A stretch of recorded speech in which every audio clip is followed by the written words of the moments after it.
je pense que ça peut être très intéressant maintenant de commencer vraiment le cœur de cet événement-là en se tournant vers Olivier Chabot, donc directeur des ventes chez Cecib, donc filiale du groupe Septéo, qui va se présenter à nous. Et Olivier, voilà, nous dire en tant que éditeur de logiciels et vraiment gros acteur dans tous les sens du terme de ces métiers juridiques, comment Cecib a pu finalement s'adapter et innover dans le cadre de cette crise du Covid et plus largement, quelle est votre approche de l'innovation appliquée aux métiers juridiques?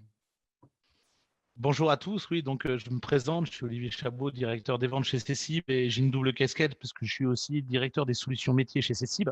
Mon rôle est d'accompagner finalement les cabinets, de voir un petit peu les usages qu'ont les cabinets sur le marché de l'avocat pour essayer d'apporter des produits adaptés au quotidien finalement de tous les cabinets d'avocats, quelle que soit leur taille, quelle que soit leur grosseur et quelle que soit leur spécialité. Donc effectivement, le sujet d'aujourd'hui, c'était de voir un petit peu ce que Cecib et le groupe Septéo, parce que je vais un petit peu parler des deux, parce que Cecib et le groupe Septéo, c'est un groupe qui travaille autour de l'avocat et autour de la profession juridique en général.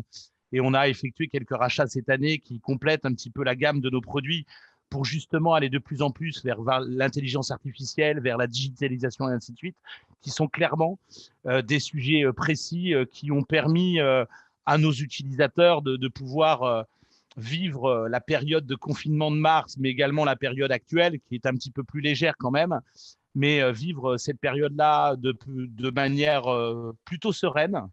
Parce qu'effectivement, depuis quelques années maintenant, il faut savoir que Cecib existe depuis 89. Et depuis 89, on travaille sur des outils métiers pour les cabinets d'avocats.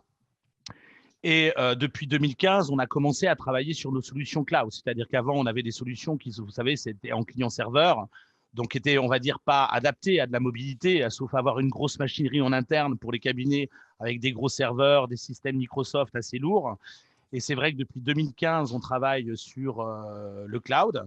Et ça nous a permis, je dirais, en 2020, de pouvoir accompagner nos cabinets, qu'ils soient petits, moyens ou gros, de pouvoir vivre cette période de confinement de manière un peu plus sereine, on va dire, puisque je vais vous partager mon écran. Alors attendez, parce que j'ai pas trop l'habitude de Zoom, et donc je vais partager mon écran parce que si vous voulez, je vais vous parler un petit peu de l'écosystème Cecib qui va finalement répondre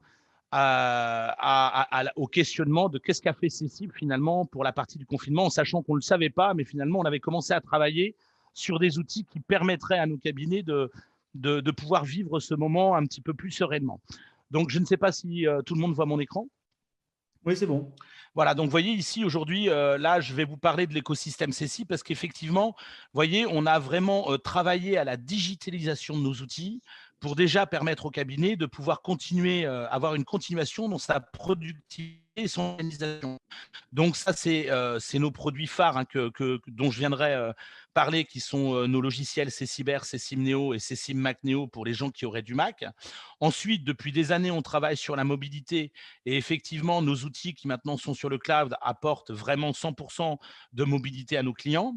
Ensuite, si vous voulez, on a aussi été attentif au fait qu'un cabinet, même confiné, avait besoin de communiquer avec ses clients. Et donc, il faut savoir que dans la gamme Cecib, on a fait évoluer nos produits en proposant un espace client, un extranet client, en proposant de pouvoir organiser des visios à travers, bien sûr, Teams, mais en lien direct avec notre outil métier. Et bien sûr, ce qui est important aussi, parce que je pense que c'est une grande attente des cabinets d'avocats, c'est de se dire que est-ce que mes données sont sécurisées? Est-ce que votre cloud est sécurisé? Où sont mes données? Est-ce qu'elles sont sécurisées? Est-ce qu'il n'y a pas de risque? Est-ce que j'aurai toujours accès à mes données? Et ça, c'est des questions que se posent régulièrement les cabinets quand ils réfléchissent organisation de production, mais également qui réfléchissent externalisation finalement de leur cabinet d'avocats, ce qui a été bien utile pendant la période de confinement. Donc ensuite, si je passe effectivement sur ce deuxième dessin, alors on a essayé faire des schémas assez clairs pour vous permettre de voir un petit peu comment on a rendu service au cabinet d'avocats pendant cette période de Covid. Effectivement, d'abord, si vous voulez, pour pouvoir avoir un cabinet complètement digitalisé et un cabinet complètement mobile, donc qui permet le télétravail comme on en avait besoin pendant le confinement, eh bien, on a besoin d'une fondation.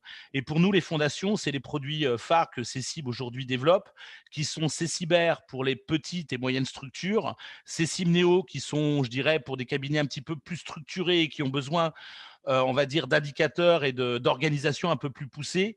Et puis, bien sûr, il y a toujours les adeptes du Macintosh, d'Apple. Et donc, du coup, on a aussi dans notre gamme un produit qui est full cloud, qui s'appelle Cécim Mac et qui permet aux utilisateurs de Mac de pouvoir avoir une solution de cabinet d'avocat en full cloud. Donc, ensuite, vous avez ici, sur le schéma, des produits qui vont être des produits comme Cécib Scan et Cécib Stamp, qui sont des produits qui ont permis à nos clients, pendant la période de confinement, de pouvoir traiter leurs documents de façon digitalisée. C'est-à-dire que, si vous voulez, ce sont des produits qui font que quand un cabinet, par exemple, alors je vais vous prendre un exemple tout bête, mais quand un cabinet recevait, par exemple, un document qu'il devait signer, l'outil Cécib Scan permet de dire: je scanne le document, je l'intègre à mon dossier, ensuite je vais pouvoir signer ce document de manière, on va dire, informatique et électronique, ce qui me permet finalement de pouvoir signer un bon de commande ou de pouvoir signer une facture ou de pouvoir signer tout document qu'on a besoin sans pour autant passer par la poste et passer par le papier. Ensuite, on a effectivement, pour les cabinets qui font du judiciaire, sorti un produit qui s'appelait Cécib Stamp, qui est un produit qui permet de pouvoir traiter ces pièces et de pouvoir sortir ces bordereaux de communication de pièces. Alors ça, c'est important parce que, si vous voulez, on a été jusqu'à la réflexion de se dire, le cabinet, quand il va faire un bordereau de communication de pièces, il va devoir le communiquer à travers un outil que vous connaissez tous qui s'appelle le RPVA par rapport à Ibaro. Et donc, on a été jusqu'à, je pense, l'intelligence de dire que quand une liste de pièces est trop lourde, parce que vous savez qu'au niveau de Ibaro, je crois que la messagerie, enfin l'envoi d'un message est limité à 10 mégas. Et parfois, il y a certains bordereaux de communication de pièces avec toutes les pièces qui font plus de 10 mégas. Donc, on s'était rendu compte que certains cabinets étaient obligés de passer par des outils comme Adobe, des outils extérieurs. Donc, on a développé dans notre outil Cécib Stamp une fonctionnalité qui permet que, quand on génère le bordereau de communication de pièces, on repère également le poids de toutes les pièces qui vont être associées au bordereau. Et on a eu l'intelligence de peser ce document et de se dire que si le document était trop lourd par rapport à leur RPVA, on le découpait de manière intelligente pour dire la première partie, ça sera de la pièce 1 à la pièce 12 parce que ça rentre dans le RPVA, et la deuxième partie de la pièce 13 à la pièce 25, eh bien, on l'a fait en deuxième partie pour pouvoir l'envoyer en deuxième G au niveau du RPVA parce qu'on a des contraintes techniques par rapport au RPVA. Donc ça, c'était le deuxième point qui nous a permis finalement de proposer à nos utilisateurs des outils de digitalisation de documents. Ensuite, il y avait une autre problématique qui se posait pour les cabinets qui étaient confinés, c'était de se dire: comment je fais pour travailler avec ma secrétaire? Parce qu'effectivement, beaucoup d'avocats, pour certains, ont l'habitude de dicter, donc de dicter un fichier son que la secrétaire derrière retape dans Word, et ensuite le secrétaire envoie par mail un document à son avocat pour que l'avocat puisse relire le document, fasse une dernière lecture, une dernière correction. Eh bien, si vous voulez, nous, on avait un produit qui s'appelait Dicta Plus, qui était un produit de dictée numérique et de reconnaissance vocale qui était à l'époque en client-serveur, qu'on a réécrit sur le cloud. Et aujourd'hui, si vous voulez, les cabinets qui travaillent avec Cécib ont eu la possibilité de se dire: l'avocat, il est chez lui, il dicte. Alors, soit il dicte avec de la voix, soit il dicte avec de la reconnaissance vocale, ce qui fait que la secrétaire n'a plus qu'une correction à faire. Et ensuite, il avait la possibilité de chez lui d'envoyer dans le parapheur de Dicta Plus de la secrétaire, qui se trouvait, elle, également chez elle. Et la secrétaire, elle, avec son pédalier et son casque, comme finalement elle avait l'habitude de le faire au cabinet, eh bien, elle a pu travailler, transcrire le document, et ensuite, dans nos applications métiers, qui sont Céciber, Cécib Néo et Cécib Mac Néo, eh bien, on a un système de parapheur qui permettait à la secrétaire, dès qu'elle avait terminé de taper le document, de le déposer dans le parapheur de l'avocat de manière dématérialisée, et l'avocat chez lui pouvait ouvrir son parapheur, consulter le document, le corriger et ensuite le retransmettre à ce secrétaire en disant tu peux l'envoyer par mail. Voilà. Et donc, ça a permis finalement, même au niveau de la reconnaissance vocale, ou même de la dictée numérique, excusez-moi, de pouvoir permettre, malgré le confinement, à nos utilisateurs de pouvoir communiquer finalement avec leur secrétaire. En sachant que, si vous voulez, nos outils de base, que ce soit Ceciber ou Cecim-Neo, permettent déjà à un collaborateur de pouvoir converser avec l'associé, puisque finalement, un collaborateur va travailler sur des conclusions ou sur une assignation ou même sur un projet de contrat. Et ensuite, dans le logiciel R ou Neo ou Mac Neo, on a toujours ce système de parapheur qui permet effectivement aux utilisateurs de pouvoir s'échanger des documents, de faire des relectures, des corrections avec des commentaires et de pouvoir finalement travailler de manière collaborative. Ensuite, pour la communication entre le cabinet et… Alors, je vais passer au slide suivant. Pour la communication entre le cabinet et son client, on a également une plateforme qui s'appelle Cecib Online, qui est un produit qui permet d'ouvrir un extranet client. Le cabinet d'avocats peut ouvrir un extranet à son client. C'est-à-dire que c'est comme nous tous, hein, on a tous aujourd'hui, on va tous consulter nos comptes bancaires sur un site internet sécurisé. On va imprimer ses relevés de compte si on a besoin de les imprimer. On va s'imprimer un RIB. On va se faire des virements de compte à compte. Eh bien, sachez qu'aujourd'hui, nos utilisateurs ont pu mettre en place ce qu'on appelle un extranet client, un espace client sécurisé, qui a permis au cabinet, finalement, tout en étant confiné, de dire voilà, monsieur le client, j'ai besoin de vous communiquer un projet d'assignation ou un projet de contrat. Eh bien, je vous le dépose sur votre espace client. Vous pouvez le consulter, vous l'imprimer, le relire et ensuite vous m'envoyez vos commentaires. Donc, on a pu, grâce à cet espace client, pour les cabinets, transmettre des documents à leurs clients. Quand le client avait besoin d'envoyer une pièce, par exemple, plutôt que de l'envoyer par mail ou de l'envoyer par courrier, le client pouvait aller dans cet espace client, déposer un document qui est une pièce, par exemple, et donc le cabinet pouvait récupérer de manière simple ce document. Et sachez qu'on a su aussi proposer dans nos outils du paiement en ligne. Alors, je vais utiliser les termes qui sont utilisés actuellement. Les cabinets ont pu faire du click on pay, c'est-à-dire que finalement, un cabinet d'avocats, dans Cecim-Neo, Cecib-R ou Cecim-Mac Neo, peut faire une facture.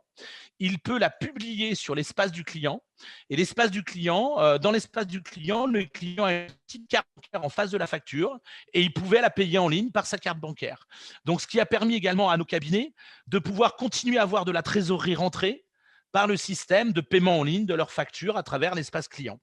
Et ensuite, la dernière innovation qu'on a fait sur la partie dématérialisation, on a proposé également à nos clients, alors sachez que le groupe Septéo a racheté une société qui s'appelle HappyWave, qui est une société qui fait de la téléphonie sur IP, et on a développé un module qui permet d'avoir un lien entre le logiciel métier et le logiciel de téléphonie sur ordinateur, c'est-à-dire sur IP.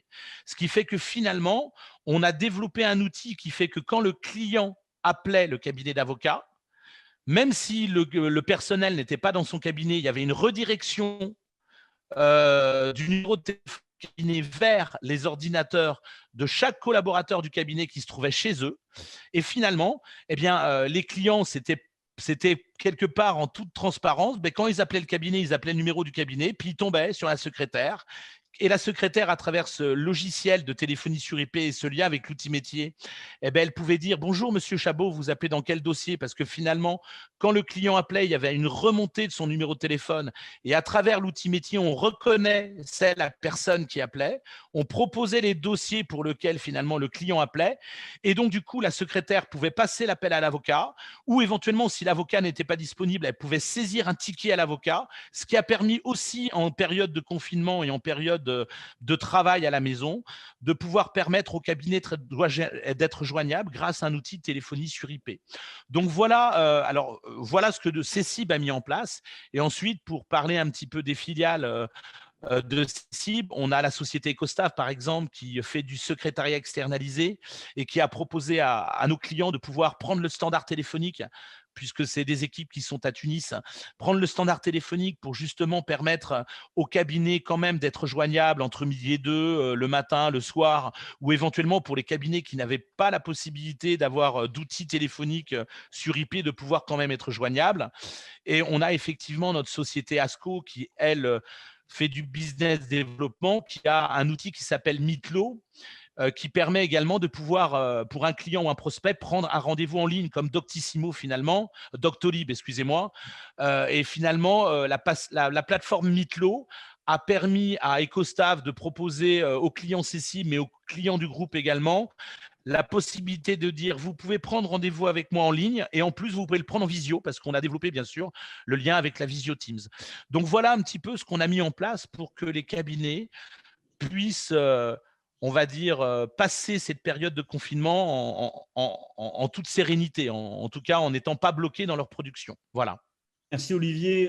On est très centré là depuis le début de votre intervention, effectivement, sur de l'outil. C'est des solutions concrètes. On est sur le sujet de la digitalisation et de la dématérialisation. Au-delà de, et c'est très efficace et même souvent central dans la démarche pour innover et changer son métier, faire évoluer et s'adapter à court terme et même à long terme. Olivier, est-ce que vous pouvez nous parler de ces cibles dans la relation qu'il peut avoir avec des legal tech donc métiers portés par des avocats, plutôt une stratégie d'open innovation, voilà, en direction de toutes les startups d'avocats. Comment vous changez? Est-ce qu'il y a une stratégie sur ça? Est-ce qu'il y a des moments de rencontre? Et comment vous organisez cette veille-là et finalement vous en tirez enfin, il y a un échange de synergie, quoi. Alors bien sûr, si vous voulez, aujourd'hui dans le groupe Septéo, on a une personne qui s'appelle Dan Cohn, qui est le responsable de la comment dire, de la digitalisation, enfin pas le responsable de la prospective chez Septéo. Et si vous voulez, Dan Cohn est une personne qui s'intéresse à la legal tech, qui s'intéresse à toutes les legal tech du marché français et européen. Et finalement, on rencontre beaucoup ces legal tech pour essayer de voir, parce que nous aujourd'hui on a un catalogue d'API et on sait aujourd'hui qu'on doit s'ouvrir au monde.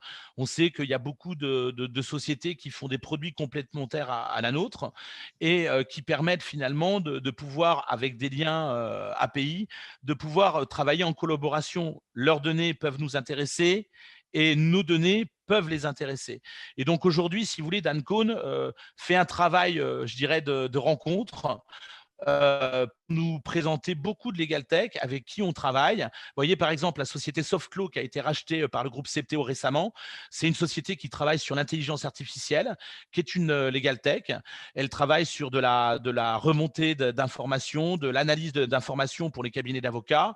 Et ce travail est essentiellement, on va dire, porté par Dan, qui, lui, nous fait rencontrer ces legal tech pour qu'on puisse justement intégrer leur techno dans nos applications. Par exemple, vous voyez, actuellement, on travaille, on a développé depuis quelques années un pendant juridique dans nos applications qui permet à des gens qui font du secrétariat de société ou du juridique de pouvoir utiliser nos produits. Et on envisage des liens avec des plateformes de formalité, des liens avec des plateformes de création de contrats en ligne et ainsi de suite pour justement compléter et apporter au cabinet des solutions qui sont interconnectables et qui peuvent discuter ensemble. Je ne sais pas si ça vous répond à votre question, mais voilà. Si, c'est une première approche et merci d'avoir donné ça. Votre temps d'intervention est terminé, Olivier. Merci de départager votre écran.